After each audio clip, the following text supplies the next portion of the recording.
ছাত্রছাত্রী আমার চ্যানেলে ভিডিওটি দেখার জন্য স্বাগত জানাই। তোমরা যারা দশম শ্রেণীতে ফাইনাল পরীক্ষা দেবে অর্থাৎ 2025 সালে মাধ্যমিক পরীক্ষা দেবে তাদের জন্য টেস্ট পেপারের এমসিকিউ এসএকিউ এবং সেই সঙ্গে বঙ্গানুবাদ নিয়ে আজকের ভিডিওতে হাজির হয়েছি। আশা করি ভিডিওটি শুরু থেকে শেষ পর্যন্ত দেখবে, তাতে কোনো উপকৃত হবে। তো চলো এবার শুরু করা যাক। যেহেতু টেস্ট পেপারের এমসিকিউগুলো করে দেওয়া হয়েছে, আমি কেবলমাত্র সেগুলো উল্লেখ করছি, এরপরে আমরা সরাসরি এসএকিউতে চলে যাব। প্রাবন্ধিক শ্রীপান্থের প্রকৃত নাম কি? উত্তর হবে নিখিল সরকার। অল্পবিদ্যা যে ভয়ঙ্করী তার প্রমাণ পাওয়া যায় সাময়িক পত্রাদিতে। শোকানল এটি কোন সমাসের উদাহরণ? উত্তর হবে রূপক কর্মধারী সমাস। শোক রূপ অনল এইটা বেশ বাক্য হবে। বয়স 30-32-এর অধিক নয় কিন্তু ভারী রোগা দেখাইল, এটি কোন শ্রেণীর বাক্য? গঠনগত দিক থেকে এটি যৌগিক বাক্য।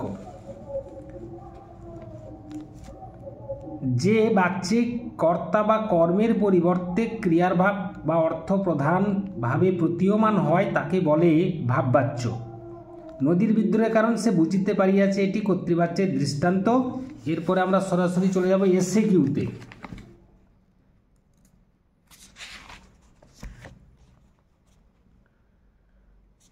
দুই এক এক কোথায় হারিয়ে যায়? এই সব কথার মধ্যে কে কেন হারিয়ে যায়? উত্তরটা আমরা জেনে নেব।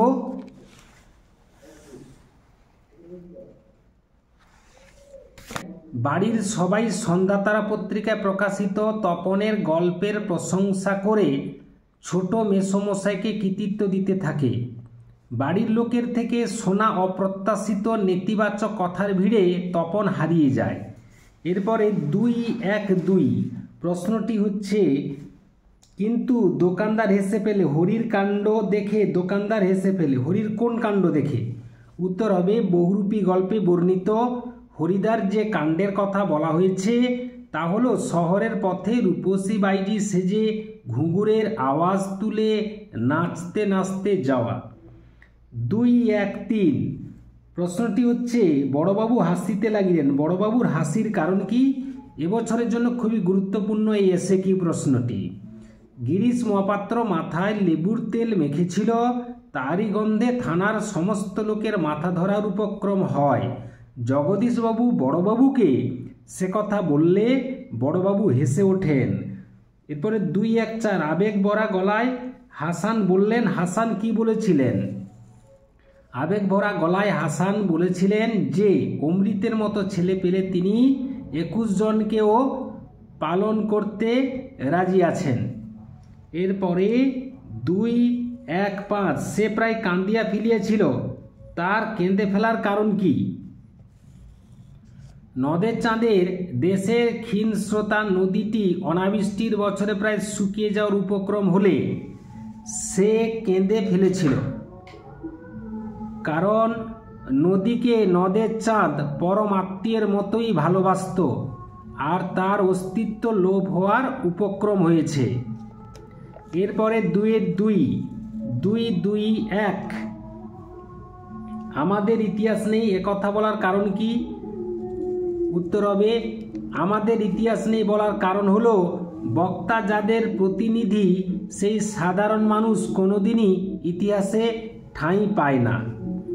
এরপরে রয়েছে 2-2-2 প্রশ্নটি হচ্ছে, প্রলয় বয়েও আসছে হেসে, প্রলয় বহন করে ও তার মুখে হাসি কেন? উত্তর হবে প্রলয় অর্থাৎ ধ্বংসের বার্তা নিয়ে মহাকাল এসেছেন হাসি মুখে, কারণ তিনি যেমন ধ্বংস করবেন তেমনি নতুন সৃষ্টিও করবেন। 2-2-3 বিদ্রুপ করছিলে ভীষণকে, কিভাবে বিদ্রুপ করছিলে? উত্তর হবে আফ্রিকা কবিতার আলোচ্য অংশে নবগঠিত আফ্রিকা মহাদেশ নিজের প্রতিকূলতার ছদ্মবেশে ভয়ঙ্করতা ও ভীষণতাকে বিদ্রুপ করছিল। এরপরে 2-2-4 প্রশ্ন হচ্ছে, রক্তমুছি গানের গায়ে কথাটির অর্থ কি? উত্তর হবে জয় গোস্বামী রচিত অস্ত্রের বিরুদ্ধে গান কবিতায় কবি মনে করেন হিংসা রক্তাক্ততা থেকে মুক্ত করতে পারে গান বা শিল্প সৃষ্টি। 225 সিন্ধু তীরে কবিতাটি কোন কাব্যের অন্তর্গত? সিন্ধু তীরে কবিতাটি পদ্মাবতী কাব্যের পদ্মা সমুদ্র খণ্ড এর অন্তর্গত, অর্থাৎ মূল কাব্যের নাম হচ্ছে পদ্মাবতী। 231 তাই নিয়ে আমাদের প্রথম লেখালেখি। লেখকদের প্রথম কি নিয়ে লেখালেখি শুরু হয়? উত্তর হবে লেখকদের প্রথম লেখালেখির উপকরণগুলি হচ্ছিল বাঁশের কলম, মাটির দোয়াত, ঘরে তৈরি কালি এবং কলাপাতা। 232 প্রশ্নটি হচ্ছে ছেলেবেলায় রাজশেখর বসু কার লেখা জ্যামিতি বই পড়তেন? ছেলেবেলায় রাজশেখর বসু ব্রহ্মমোহন মল্লিকের লেখা বাংলায় জ্যামিতি বই পড়তেন। পরবর্তী প্রশ্ন 234 এই কথাটি সকল লেখকের মনে রাখা উচিত। আচ্ছা, একটি প্রশ্ন ছেড়ে যাচ্ছি। 233 কোন সাহিত্যিক টাইপরাইটারে সাহিত্য রচনা করে গেছেন? অন্নদাশঙ্কর রায় কলমের বদলে টাইপরাইটারে লিখে সাহিত্য রচনা করে গেছেন।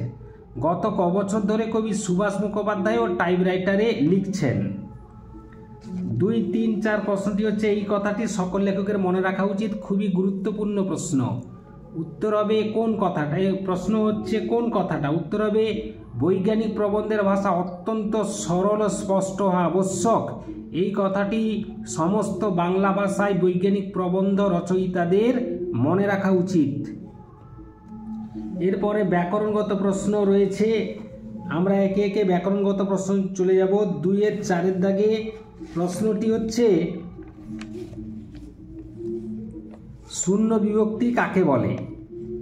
যে শব্দ বিভক্তি চিহ্ন শব্দে যুক্ত হয়েও নিজে অপ্রকাশিত থাকে এবং শব্দকে পদে পরিণত করে তাকে শূন্য বিভক্তি বলে।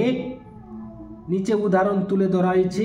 যেহেতু এই সম্পর্কিত একটি ভিডিও এর আগে প্রকাশ করা হয়েছে, সেহেতু আমি কেবলমাত্র বিষয়টি তোমাদের সামনে উপস্থাপন করছি। আমরা এরপরে সরাসরি চলে যাব বঙ্গানুবাদের দিকে। 2-4-5 অন্য ভাষায় সমাসবদ্ধ রূপ উল্লেখ করে সমাসের নাম লেখো। অন্য ভাষা সমান ভাষান্তর। 2-4-7 দাগে অম্বিকামঙ্গল গান শ্রী কবি কঙ্কন কর্মবাচ্যে পরিণত করো। শ্রী কবি কঙ্কন কর্তৃক অম্বিকামঙ্গল গান গীত হয়। এরপরে তোমরা 2-4 যৌগী বাক্যে পরিণত করো। বৃথা আশা মরিতে মরিতেও মরে না, বৃথা আশা মরিতে চায় কিন্তু মরে না। এরপরে আমরা চলে যাব বঙ্গানুবাদের দিকে। বঙ্গানুবাদ যেটি দেওয়া ছিল সেটি হচ্ছে বঙ্গানুবাদ ছিল education has no end, so you should keep up your reading.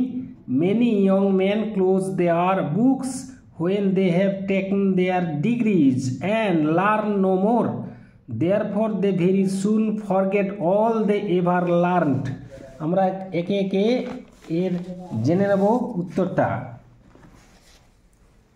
শিক্ষার কোনো শেষ নেই, যে কারণে তোমাদের অবশ্যই পড়াশোনা চালিয়ে যাওয়া উচিত। বহু তরুণ ডিগ্রি অর্জনের পরই বইপত্র বন্ধ করে দেয় আর পড়াশোনাও করে না, ফলে তারা যা শিখেছিল তা খুব শিগগির ভুলে যায়। এই ছিল আজকের ভিডিও। নেক্সট ভিডিও আবার তোমাদের সঙ্গে দেখা হচ্ছে।